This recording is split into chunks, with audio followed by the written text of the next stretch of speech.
Ako si Jenna Parker, 32 taong gulang, at noong gabing iyon ng Oktubre, parang isang malakas na suntok sa sikmura ang voicemail ng aking ama. I-transfer mo na ang pera ngayon kung hindi asahan mong tatawag ang abogado namin. Umaling-awngaw sa phone ko ang malamig at mapang-utong niyang boses. Nanginginig ang mga kamay ko pero hindi ako nagdalawang isip. 2 salita lang ang itinipa ko pabalik. Go ahead. Makalipas ang 48 oras walang tigil sa pag-vibrate ang phone ko dahil sa 24 na missed calls. Halos nagmamakaawa na ang abogado niya na sumagot ako habang ramdam ang takot sa nanginginig nitong boses. Pero hindi ko sinagot kahit isa. Akala kasi ng mga magulang ko kaya nila akong kontrolin ang karir ko. Ang kinabukasan ko lahat sa pamamagitan ng family trust na paulit-ulit nilang ipinangtatakot sa akin. Pero tapos na akong maglaro ayon sa gusto nila. Ang voicemail na iyon ay hindi lang basta pagbabanta iyon ang naging mitya ng lahat. Ang sumunod na nangyari ay tuluyang nagpabaligtad sa buhay ko, naglantad ng mga sikretong hindi ko kailanman inasahan, at nagdulot sa mga magulang ko ng mas malaking kapalit kaysa sa inaakala nila. Hindi ako nakipagtalo. Hindi ako nagmakaawa. Kumilos lang ako. Manatili ka hanggang dulo para malaman kung paano naganap ang lahat. Hindi mo aakalain kung saan hahantong ang kwentong ito. Kung naranasan mo nang lumaban sa pressure ng pamilya, ibahagi mo ang kwento mo sa comments at pindutin ang subscribe button para masubaybayan ang paglalakbay ko sa gitna ng kaguluhang ito. Lumaki ako sa tahanan ng pamilya Hayes na parang laging sinusuri sa ilalim ng mikroskopyo. Ang ama kong si Robert Hayes ay isang real estate investor sa Jacksonville, isang lalaking bawat salita ay may bigat na parang kontrata. Ang tagumpay ay hindi lang inaasahan kundi obligadong maabot. Pagsapit ko ng 10 taong gulang, nakaplano na niya ang buong kinabukasan ko business degree, mataas na posisyon sa opisina at buhay na eksaktong katulad ng sa kanya. Ang mga pangarap kong magtrabaho sa media at gumawa ng mga kwento gamit ang visuals at tunog ay itinuring lang niyang childish fantasies. Magpapasalamat ka rin sa akin kapag ikaw na ang nagpapatakbo ng kumpanya, matalas niyang sabis sapat para patahimikin ang lahat ng pagtutol ko. Maaga kong natutunan na ang pakikipagtalo sa kanya ay parang pakikipag-usap sa pader, walang saysay at nakakapagod. Iba ang aking ina na si Linda pero hindi rin siya tunay na malaya. May sarili siyang event planning business kung saan siya nag-oorganisa ng magagarang kasalan at corporate galas habang may nangiting hindi kailanman umaabot sa kanyang mga mata. Kapag pinupuno ng mga utos ng aking ama ang buong silid, nananatili lang siyang tahimik habang mahigpit na magkahawak ang kanyang mga kamay sa kanyang kandungan. Noong minsang 12 taong gulang ako, nagmakaawa akong payagan niya akong sumali sa school film club. Nag-atubili siya sumulyap sa aking ama at mahina niyang sinabi, "Hindi practical iyon, Jenna." Ganoon siya palagi, banayad tumanggi, pero sapat para maramdaman kong parang nabigo ko rin siya. Ang kanyang pananahimik ay hindi pagsang-ayon pero hindi rin paglaban. Isa lang iyong paraan para mabuhay. Ang paaralan lang ang naging takas ko pero kahit doon may kapalit pa rin. Iginiit ng aking ama na kailangan kong mag-excel sa math at economics, mga asignaturang para sa kanya ay may silbi. Ilang oras akong nakaupo sa dining table habang nakatitig siya sa akin, habang pilit kong inuunawa ang mga equation. Hindi option ang pagiging mediocre, matalim niyang sasabihin kapag nagkakamali ako. Pagsapit ng high school, palihim akong kumukuha ng art classes at itinatago ang mga sketchbook ko sa ilalim ng kama, takot na baka makita niya. Isang gabi, nakita nga niya ang mga iyon. Pinunit niya ang mga pahina habang tinatawag iyong sayang lang sa oras. Umiyak ako hanggang makatulog at nangakong hindi ko na muling ipapakita sa kanya ang passion ko. Ang kuya kong si Timothy, na 3 taong mas matanda sa akin, ay tila perpektong hulma ng gusto ng aking ama. Nag-aral siya ng finance, nakakuha ng trabaho sa isang bangko sa Jacksonville, at hindi kailanman kinuwestiyon ang landas na inilatag para sa kanya. Sa tuwing may family dinner, tahimik siyang tumatango habang nagtatalumpati ang aming ama tungkol sa investments at ambition. Pero may mga pagkakataong may napapansin akong kakaiba, mahigpit na pangapanandali ang pagsimangot kapag hindi nakatingin ang aming ama. Noong 16 ako, nahuli niya akong nag-edit ng short video sa laptop ko. Ang galing niyan, mahina niyang sabi bago idagdag, huwag mong ipakita kay dad. Tumatak sa isip ko ang mga salitang iyon hindi lang dahil sa babala, kundi dahil sa paglambot ng boses niya na parang naiintindihan niya ang bigat na pasan ko. Ang family trust ang hindi nakikitang tanikala na nagbibigkis sa aming lahat. Kontrolado iyon ng aking ama, isang pondo mula sa kanyang mga real estate deals at ginagamit niya iyon para diktahan ang mga desisyon namin. Nang maglabing-walo ako, inalok niya akong pag-aralin sa kolehiyo pero kung business course lang ang kukunin ko. Gusto kong tumanggi tumakbo papunta sa buhay na gusto ko para sa sarili ko, pero ang trust na iyon ang tanging lifeline na hindi ko kayang mawala. Kaya nag-enroll ako sa University of North Florida at kumuha ng marketing, isang kompromisong akala ko ay matatanggap niya. Hindi pala. Walang kwenta ang marketing, sabi niya nang may paghamak noong graduation ko. Dapat finance ang kinuha mo tulad ni Timothy. Kinagat ko na lang ang labi ko pero patuloy na kumulo ang sama ng loob sa dibdib ko. Kapag binabalikan ko ang mga panahong iyon, napagtatanto kong hinubog ako nito sa paraang hindi ko inaasahan. Natutunan kong itago ang ilang bahagi ng sarili ko at ibaon ang mga pangarap ko sa ilalim ng paulit-ulit na pagsunod. Pero habang lalo kong sinusupil ang sarili ko, lalo namang tumitibay ang loob ko. Hindi lang ako lumalaban para sa isang career, lumalaban ako para sa karapatang ako mismo ang magtakda ng direksyon ng buhay ko. Nang umalis ako sa bahay sa edad na 22, akala ko nakawala na ako sa pagkakahawak ng aking ama. Nagkamali ako. Sumunod pa rin ang kontrol niya sa bawat desisyon ko, sa bawat dolyar na konektado sa trust na iyon. At matagal pa bago ko naunawaan na si Timothy, kahit mukhang sunod-sunuran, ay may sarili ring tahimik na pagrerebelde.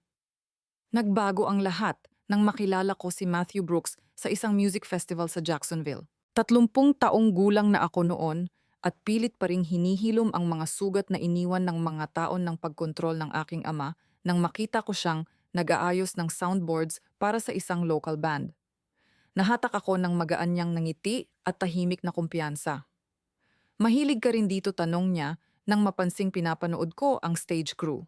Mahiyain akong tumango at inamin ang passion ko para sa media. Sa halip na maliitin iyon, bigla siyang natuwa. Dapat ikaw ang nandyan sa taas, gumagawa ng kwento, sabi niya, habang itinuturo ang masiglang crowd. Sa unang pagkakataon may taong tunay na nakakita sa akin, hindi sa bersyong gusto ng aking ama, kundi sa totoong ako. Ilang oras kaming nag-usap habang nagbabahagi ng mga pangarap sa murang festival coffee. Si Matthew, isang audio engineer, ay nabubuhay para sa musika at kalayaan, walang pakialam sa corporate ladders. Tumatak sa isip ko ang sinabi niya, masyadong maikli ang buhay para mamuhay ayon sa plano ng iba. Pagkaraan ng ilang buwan, inimbitahan ko si Matthew sa family dinner sa bahay ng mga magulang ko. Umaasang maibabahagi ko ang kaligayahan ko. Dapat alam ko nang hindi iyon magiging maganda. Ang hapagkainan ay inihanda para sa tensyon, hindi para sa selebrasyon. Nakaupo ang aking ama sa dulo ng mesa habang kumikitid ang mga mata niya nang ipakilala ko si Matthew. So ikaw pala ang sound guy, sabi niya sa tonong punong-puno ng pagmamaliit. Mahirap sigurong mabuhay sa pagigig lang. Naramdaman kong uminit ang mukha ko sa hiya, pero ngumiti lang si Matthew, hindi na tinag. Mahal ko ang trabaho ko, kalmado niyang sagot, at sapat naman ang kinikita ko para mabayaran ang mga bills. Suminghal ang aking ama bago nagsimulang mag-lecture tungkol sa totoong career at stability. Hindi pa siya tumigil doon. Kailangan ni Jenna ng taong may matatag na direksyon. Sabi niya na para bang wala ako sa harapan niya. Mahigpit kong hinawakan ang tinidor ko habang pilit na pinipigilan ang sarili kong magsalita, pero walang lumabas na salita sa bibig ko. Tahimik lang ang aking ina, nakatutok ang mga mata sa kanyang plato. Umaasa ako, kahit kaunting suporta lang, isang tango man lang, pero wala siyang ibinigay. Ma'am, mahina kong sabi, hindi mo ba naiisip na interesting ang trabaho ni Matthew? Tumingala siya sandali, bahagyang bumuka ang mga labi, saka muling nagsara. Iba kasi iyon, mahina niyang bulong na halos hindi marinig. Mas masakit pa ang pananahimik niya kaysa sa mga salita ng aking ama. Tumingin ako kay Timothy, ang kuya ko na nakaupo sa tapat ko. Palagi siyang sumusunod noon. Pero inisip kong baka sa pagkakataong ito ay kakampi siya sa akin. Sa halip, hindi siya mapakali at may kung anong ibinulong tungkol sa trabaho bago agad pinalitan ang usapan. Kumusta ang bangko, Tim? Tanong ng aking ama. At ganoon na lang kabilis nagbago ang paksa, iniwan kaming tila hindi mahalaga ni na Matthew. Pagkatapos ng hapunan, marahan akong hinawakan ni Matthew sa kamay sa ilalim ng mesa. Ayos lang ako mahina niyang bulong. Pero ako hindi. Habang nagdadrive pa uwi, hindi mawala sa isip ko ang galit. Bakit hindi ka lumaban ng mas matapang tanong ko sa kanya, mas matalim ang tono kaysa sa gusto ko? Bumuntong hininga siya. Ayokong mas lalo pang lumala para sa'yo.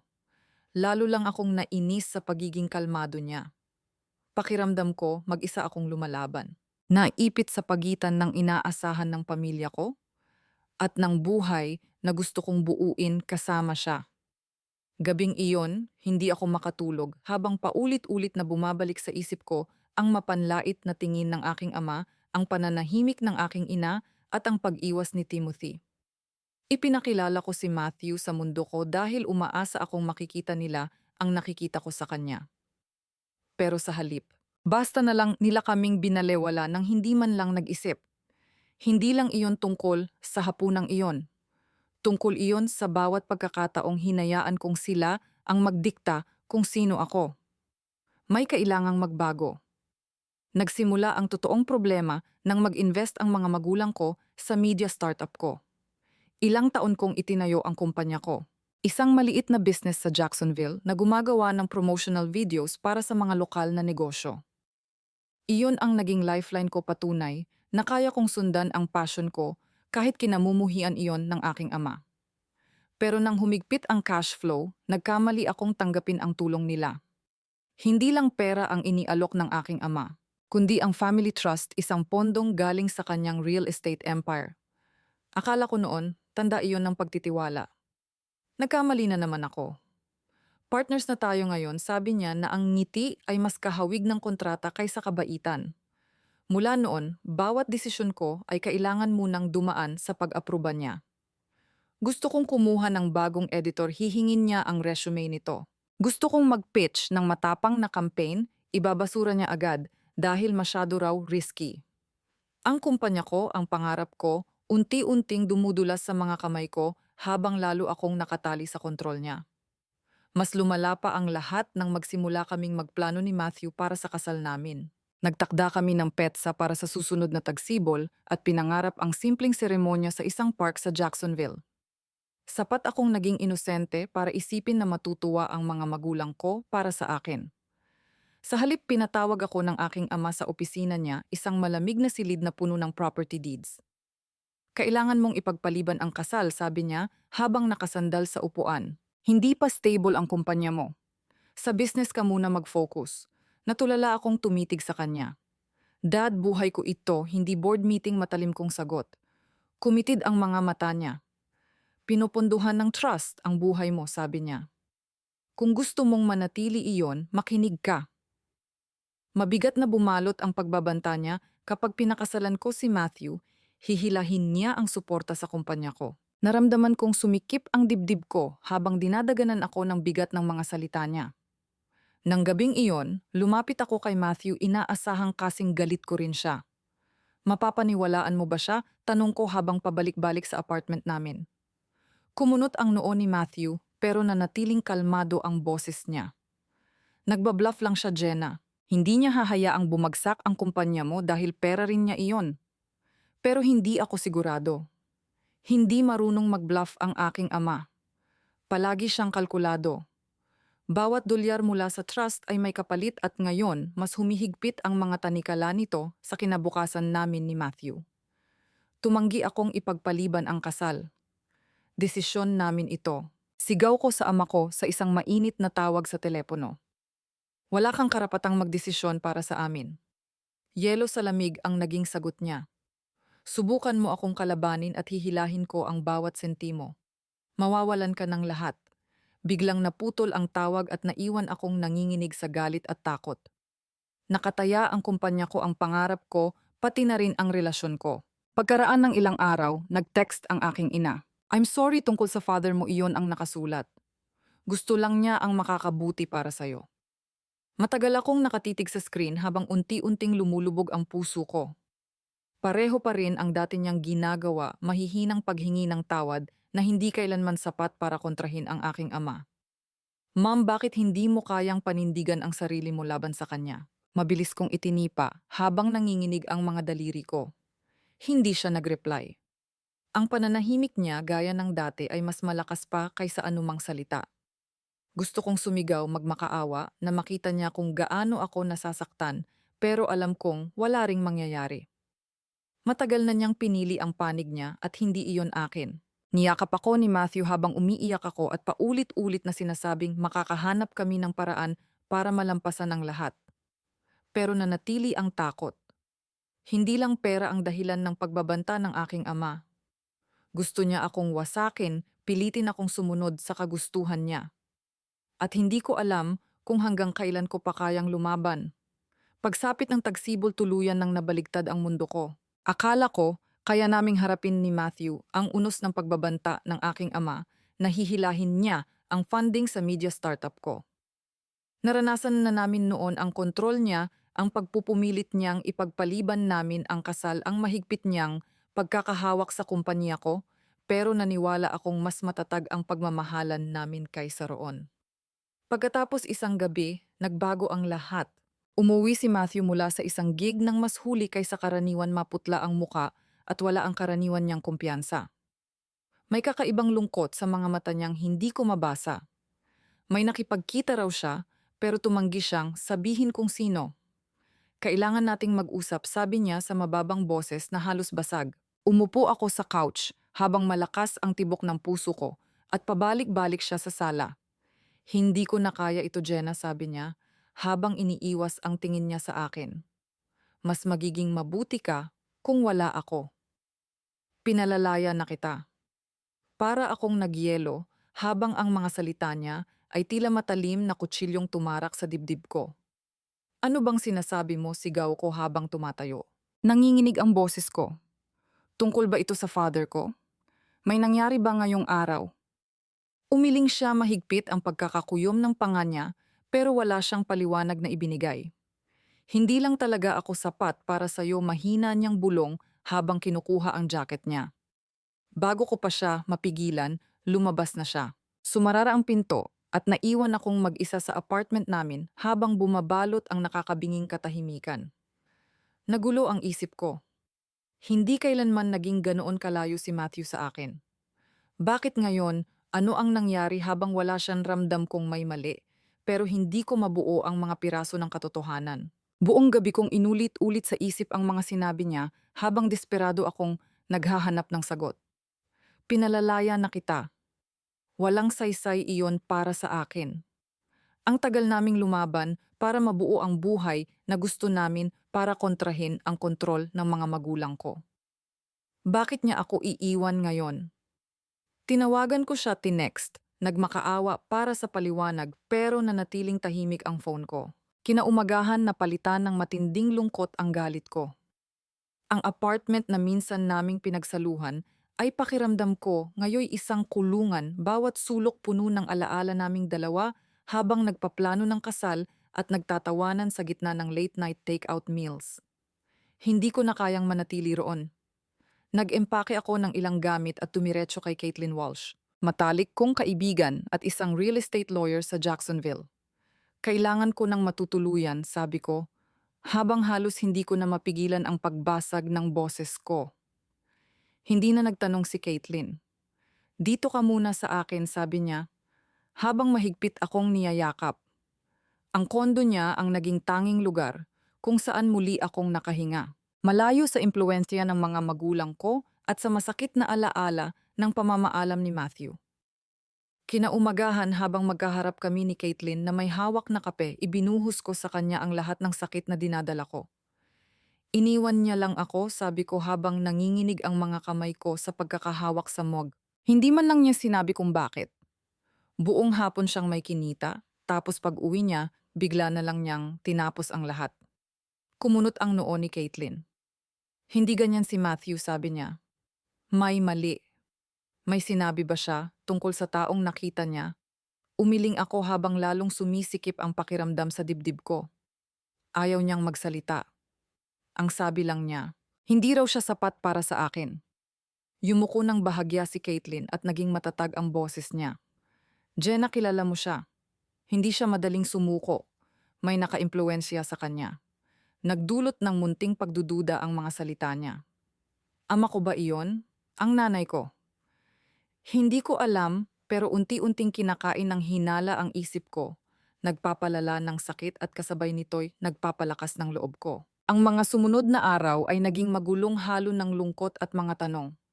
Paulit-ulit kong nakikita sa isip ko ang mukha ni Matthew, ang paraan ng pag-iwas niya ng tingin noong iniwan niya ako. Naisip ko ang mga pagbabanta ng aking ama na hihilahin niya ang funding sa kumpanya ko at ang paulit-ulit niyang paggigiit na hindi ko kailangan ng mga distraction tulad ng kasal. Umalingaw-ngaw rin sa isip ko ang tahimik na paghingi ng tawad ng aking ina na wala namang kasamang aksyon. May ginawa kaya sila para itulak si Matthew palayo sa akin? Gusto kong harapin sila at pilitin silang magsabi ng totoo pero wala akong ebidensya. Tanging kutob lang na ang pagkawala ni Matthew ay hindi niya sariling desisyon lamang. Tuwing gabi, sa guest room ni Caitlin, gising akong nakahiga habang inuulit-ulit sa isip ko ang bawat sandali at bawat away namin ng mga magulang ko. Dinudurog ako ng bigat ng kontrol nila sa kumpanya ko sa mga pangarap ko at ngayon pati sa puso ko. Pero may nagbago habang nakakausap ko si Caitlin. Hindi niya ako hinayaang malugmok lang sa sakit. Hindi ka dapat ikulong ng mga patakaran nila. Sabi niya, isang gabi habang inaabot sa akin ang isang baso ng wine. At hindi ka rin dapat matali sa naging desisyon ni Matthew. Ikaw si Jenna Parker at may nabuo kang kahanga-hanga sa kumpanya mo. Huwag mong hayaang agawin nila iyon sa'yo. Tumama ng malalim sa akin ang mga salita niya. Nasasaktan ako at naliligaw pero hindi ako walang laban. Akala ng ama ko kaya niyang kontrolin ang buhay ko gamit ang pera niya. Inisip naman ni Matthew na ang pag-alis niya ang paraan para iligtas ako sa kung anumang kinakaharap niya. Pero hindi ako piyesa sa laro nilang dalawa. Doon mismo ako nagdesisyong ipaglaban ang kumpanya ko, ang mga pangarap ko at ang kinabukasan ko ayon sa sarili kong kagustuhan. Walang sino man kahit pa ang mga taong mahal ko ang muling kokontrol sa akin. Habang nakaupo ako sa kondo ni Caitlin, tuluyan kong pinili ang kalayaan ko. Ang media startup ko, ang bagay na ibinuhos ko, ang buong puso ko, ay nasa ilalim pa rin ng kontrol ng aking ama dahil sa family trust. Si Caitlin na laging praktikal bilang isang abogado ay agad nakita ang determinasyon sa mga mata ko. Mailalabas ka natin dyan, sabi niya habang inilalatag ang mga legal documents sa kitchen table niya. Komplikado ang trust pero may paraan para legal na maibalik sa'yo ang pagmamay-ari ng kumpanya. Ipinaliwanag niya ang proseso, kailangan naming patunayan na independent ang kumpanya mag-file ng buyout para mabawi ang shares nila. At humanap ng financing na papalit sa investment ng mga magulang ko. Nakakatakot pakinggan ang lahat pero sa unang pagkakataon, matapos ang ilang buwan, nakaramdam ako ng munting pag-asa. Gawin natin ito, sabi ko nang matatag ang boses ko. Ang susunod na pinakamahirap na hakbang ay ang pagkuha ng financial details ng trust. Doon pumasok si Timothy. Bigla siyang dumating sa bahay ni Caitlin nang walang pasabi, pero iba siya sa nakasanayan kong maayos at formal na banker image niya. Mas malambot ang ekspresyon niya, mas totoo. Nakikita ko kung paano katratuhin ni Dad, sabi niya habang nakaupo sa harap ko. At mali iyon. Natigilan ako. Palaging sumusunod si Timothy sa mga patakaran ng aming ama, pero tila may nagbago sa kanya nang makita niya akong tuluyang masira matapos mawala si Matthew. Makukuha ko para sa iyo ang banking records ng trust, mahina niyang alok. Makikita roon kung gaano kalaki ang kontrol nila sa kumpanya mo. Nag-atubili ako dahil alam kong maaari siyang mapalaban sa aming mga magulang. Sigurado ka ba, tanong ko? Tumango siya. Karapatan mong maging malaya, Jenna. Sa unang pagkakataon, nakita ko ang kuya ko bilang kakampi at hindi simpleng nanonood lang sa gilid. Tinupad ni Timothy ang pangako niya. Inabot niya sa akin ang isang USB drive na naglalaman ng account statements at investment logs na kinuha niya mula sa bank system nila. Pinatunayan ng mga numero ang kinatatakutan ko ang kontrol ng aking ama sa kumpanya ko ay hindi lang emosyonal kundi legal at kontraktual. May mga clause na nagsasabing kailangan dumaan sa approval niya ang mga desisyon ko. Dahil dito, ipinakilala ako ni Caitlin kay Patricia Foster, isang empleyado ng bangko na eksperto sa corporate transfers. Hindi ito magiging madali, babala ni Patricia nang magkita kami sa opisina niya. Malaki ang leverage ng mga magulang mo dahil sa investment nila, pero makakagawa tayo ng buyout agreement. Isa-isa niyang ipinaliwanag ang mga papeles at kung paano namin muling aayusin ang ownership ng kumpanya. Maraming gabi akong walang tulog habang nire-review ang bawat detalye dahil determinado akong maitama ang lahat. Ang kalmadong paraan ni Patricia ang nagpapanatili sa akin na matatag. Tama ang ginagawa mo, sabi niya, habang inaabot sa akin ang huling forms na kailangan kong pirmahan. Nang handa na ang lahat ng dokumento, dumating ang pinakamahirap na hakbang ang harapin ang mga magulang ko. Pinapunta ko sila sa bahay at halos magkandabuhol ang sikmura ko sa kaba. Nakaupo ang aking ama sa paborito niyang upuan, hindi mabasa ang ekspresyon ng mukha niya habang hindi mapakali ang aking ina sa tabi niya. Bibilin ko na ang shares ninyo sa kumpanya ko. Sabi ko habang pilit pinatatatag ang boses ko. May financing na ako at tapos na ang lahat ng papeles. Kumitid ang mga mata ng aking ama. Nagkakamali ka, Jen, na malamig niyang sabi. Masasira mo ang lahat kapag wala ang suporta ko. Tahimik lang ang aking ina habang mahigpit na magkahawak ang kanyang mga kamay. Ma'am, may sasabihin ka ba? Pilit kong tanong pero umiling lang siya. Mabigat ang tensyon sa silid at ramdam ko ang matinding hindi nila pagsang-ayon. Alam kong hindi nila basta-basta bibitawan ang kontrol nila pero handa na akong lumaban. Ang kumpanya ko at ang buhay ko ay akin nang babawiin. Ang meeting sa opisina ni Stephen Clark ang naging simula ng pagtatapos ng kontrol nila sa akin. Ilang linggo akong naghanda para roon. Pinatatag ng determinasyong lalong tumindi mula ng talikuran ko ang mga kagustuhan ng aking mga magulang. Walang sawang inayos ni Caitlin ang bawat dokumento para masigurong walang butas ang lahat. Nakaupo kami sa opisina ni Steven, isang moderno at eleganteng lugar sa downtown Jacksonville, habang hinihintay ang pagdating ng mga magulang ko. Si Stephen Clark, isang batikang abogado na kilala sa paghawak ng mga high-stakes disputes, ang pumayag na mga siwa sa meeting. Handa ka na ba rito? Tanong niya sa akin sa kalmado pero matatag na boses. Tumango ako habang mahigpit na hawak ang folder ng mga dokumentong tuluyang magpuputol sa koneksyon ng kumpanya ko sa Family Trust. Halos mabaligtad ang sikmura ko sa kaba, pero hindi na ako uurong. Naunang pumasok ang aking ama, matigas ang tindig at tila pag-aari niya ang buong silid sa paraan ng pagtingin niya rito. Sumunod ang aking ina, bakas sa mukha ang halo ng pag-aalala at pagsuko. Ano ba ito, Jenna? Matalim na tanong ng aking ama habang umuupo sa tapat ko. Huminga ako ng malalim at sinalubong ang tingin niya. Binabawi ko na ang investment ninyo sa kumpanya ko, sabi ko ng matatag ang boses. Hindi ko na kailangan ang pera ninyo. Nakakuha na ako ng bagong financing at kumpleto na ang lahat ng papeles. Dahan-dahan kong itinulak ang mga dokumento papunta sa kanya. Dumilim ang mukha ng aking ama habang nanlaki naman ang mga mata ng aking ina at hindi mapakaling pinipilipit ang kanyang mga kamay sa kandungan niya. Itinatapon mo ang lahat ng binuo namin para sa iyo, mababa pero mapanganib na sabi ng aking ama. Dad, hindi kayo ang bumuo ng kumpanya ko, mabilis kong sagot. Ako. Lalong bumigat ang tensyon sa silid nang yumuko siya pasulong. Akala mo ba basta ka na lang makakalayo, sabi niya. Kakasuhan kita dahil sa breach of contract. Mawawala sa iyo ang lahat. Hindi man lang natinag si Caitlin.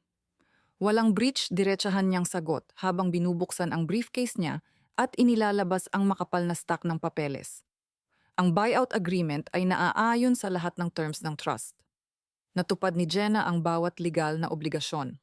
Inabot niya ang mga kopya kay Steven na agad itong nirepaso bago tumango. Tama siya, sabi ni Steven habang nakatingin sa aking ama. Matibay ang mga dokumentong ito. May legal na karapatan si Jenna na bilhin muli ang shares ninyo at may secured funds na siya para gawin iyon. Humigpit ang panga ng aking ama at nakita kong unti-unting nawawala ang kontrol na sanay niyang hawak.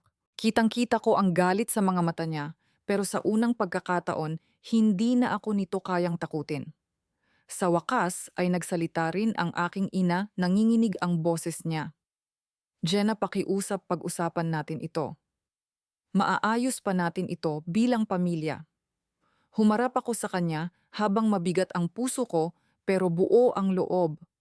Ma'am, maraming taon kang nagkaroon ng pagkakataong ipagtanggol ako, sabi ko. Pinili mo ang manahimik sa bawat pagkakataon. Pagod na akong maghintay na magbago ka. Bumagsak ang ekspresyon ng mukha niya pero wala siyang naisagot. Ang aking ama naman ay hindi pa tapos. Nagkakamali ka, malamig niyang sabi. Babagsak ka nang wala kami. Hindi ka sapat na malakas para gawin ito mag-isa. Masakit marinig ang mga salitang iyon dahil para iyong lahat ng pagdududang matagal ko ng kinikimkim. Pero hindi na ako ang takot na batang babae noon. Hindi ako nag-iisa, sabi ko habang tumitingin kay Caitlin. At mas malakas ako kaysa sa iniisip mo. Si Caitlin na ang nagpatuloy at isa-isang ipinaliwanag ang mga legal na hakbang na ginawa namin. Ipinaliwanag niya kung paano napalitan ng bagong financing mula sa isang local investment group ang pondo ng trust. Detalyado niyang inilatag ang proseso ng paglipat ng ownership para tuluyan nang mapunta sa akin ang buong kumpanya. Pilit na sumabat ang aking ama pero itinaas ni Steven ang kamay niya. Hayaan mong matapos siya, matatag niyang sabi. Nagpatuloy si Caitlin nang hindi nawawala ang kumpiyansa. Anumang pagtatangka na dalhin ito sa korte ay mabibigo, sabi niya. Kumonsulta kami sa mga eksperto, ni repaso ang bawat clause at sinunod ang lahat ng regulasyon. Ang kumpanya ni Jenna ay ganap ng kanya malaya at walang anumang obligasyon. Nakita kong unti-unting nagbago ang ekspresyon ng aking ama mula sa galit tungo sa mapait na pagtanggap. Hindi siya sanay matalo pero wala na siyang natitirang kontrol sa akin. Tumayo ako habang nararamdaman kong unti-unting nawawala ang bigat ng mga taong pasan ko. Hindi ito tungkol sa paghihiganti, sabi ko habang nakatingin sa dalawa kong magulang. Tungkol ito sa buhay ko. Ako ang bumuo ng kumpanya ko at poprotektahan ko ito. Hindi ko kailangan ang approval ninyo o ang pera ninyo. Matagal akong tinitigan ng aking ama at ang pananahimik niya ay mas mabigat pa kaysa anumang pagbabanta. Hinawakan ng aking ina ang kamay ko habang nagmamakaawa ang tingin niya. Jenna, gusto lang namin ang makabubuti para sa'yo, mahina niyang sabi. Dahan-dahan kong inilayo ang kamay ko. Hindi, ma'am. Ang gusto ninyo ay kontrolin ako. Pero tapos na iyon ngayon. Nanatili sa hangin ang bigat ng mga salitang binitiwan ko at sa unang pagkakataon, tunay kong naramdaman ang kalayaan. Habang palabas kami ng opisina ni Steven, marahang pinisil ni Caitlin ang balikat ko. Nagawa mo, sabi niya na may proud na ngiti sa muka. Tumango ako pero may halong pait ang tagumpay na iyon. Nabawi ko ang kumpanya ko at ang buhay ko pero kapalit nito ang pamilya ko. Napakatagal akong hinubog ng kontrol ng mga magulang ko pero sa wakas nakalaya rin ako. Anuman ang susunod na mangyari, haharapin ko iyon ayon sa sarili kong kagustuhan. Makalipas ang 8 buwan, nakatayo ako sa isang park sa Jacksonville, handang magsimula muli. Ang kumpanya ko ang naging sandigan ko at lalo pa itong umunlad nang mawala ang anino ng kontrol ng aking mga magulang. Nasa isang media event ako at nakikipag-network sa mga lokal na journalist nang makita ko si Matthew sa kabilang bahagi ng crowd. Parang tumigil ang tibok ng puso ko. Mukha siyang nag-aalangan habang hinahanap ng mga mata niya ang akin. Hindi ko na siya nakita mula nang iwan niya ako at iwanan din ang napakaraming tanong na matagal na gumulo sa isip ko. Pwede ba tayong mag-usap mahina pero desperado niyang tanong. Tumango ako at lumayo kami sa ingay ng event. Utang ko sa'yo ang totoo, sabi niya habang nakasuksok ang mga kamay sa bulsa niya. Pinilit ako ng mga magulang mo na iwan ka. Sinabi nilang ako raw ang humihila pababa sa'yo at sisirain ko lang ang future mo. Akala ko ang paglayo sa'yo ang tanging paraan para maprotektahan ka.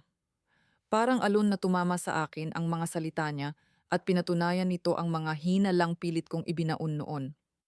Bakit hindi mo sinabi sa akin, tanong ko habang nanginginig ang boses ko sa sakit at ginhawa. Yumuko si Matthew. Ayokong kalabanin mo sila dahil sa akin. Akala ko magiging mas mabuti ka kung wala ako.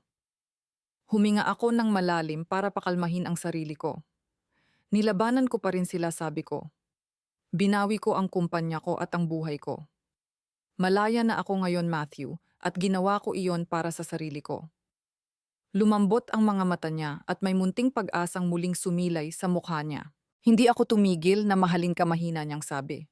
Sa sandaling iyon, alam kong kaya pa naming buuin muli ang lahat.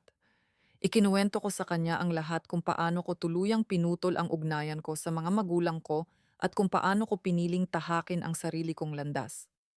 Pagsapit ng gabi, muli kaming nagtatawanan maingat pero totoo, gaya noong mga unang araw ng pagkakakilala namin. Pagkaraan ng ilang buwan, nakatayo kami sa parehong park habang nagpapalitan ng vows sa isang simpleng seremonya. Walang kahit sino mula sa pamilya Hayes ang naroon. Tuluyan nang nawala sa buhay ko ang aking ama at ina, isang desisyong ginawa ko para maprotektahan ang kapayapaan ko. Simple lang ang kasal namin na papalibutan ng mga kaibigang naging tunay kong pamilya. Mahigpit na hinawakan ni Matthew ang kamay ko habang ipinapangako naming haharapin ang kinabukasan ng magkasama, walang kondisyon at walang kontrol. Patuloy na lumago ang kumpanya ko, nakakakuha ng malalaking clients at nananatiling matatag sa sarili nitong lakas. Napatunayan kong hindi ko kailangan ang pera o approval ng mga magulang ko para magtagumpay. Samantala, narinig ko mula sa ilang industry contacts na nahihirapan na ang aking ama at ina. Nag-backfire ang naging desisyon nilang hilahin ang pondo mula sa kumpanya ko sa maling panahon, dahilan para maubos ang trust nila at masira ang reputasyon nila sa real estate circles ng Jacksonville. Hindi ako natuwa sa pagbagsak nila, pero lalo nitong pinatunayan ang natutunan ko, ang kontrol nila ay nakatayo lang sa marupok na pundasyon. Sinubukan nila akong ikadena sa mundong gusto nila, pero nakalaya ako. Kapag binabalikan ko ang lahat, naiintindihan kong mabigat ang naging kapalit ng kalayaan ko, pero kailangan iyon. Nawala man sa akin ang pamilya ko, may mas mahalaga naman akong natamo, isang buhay na nakabatay sa sarili kong mga pinahahalagahan at hindi sa kanila. Natutunan kong ang pagmamahal ay hindi tungkol sa pagsasakripisyo o pagkontrol. Ito ay tungkol sa pagtitiwala at sa pagpiling mahalin ang isa't isa araw-araw. Ako at si Matthew ang patunay niyon. Habang nakatayo ako sa park na iyon, hawak ang kamay niya, alam kong tama ang pinili ko. Tapos na ang nakaraan, at sa wakas buo na akong muli.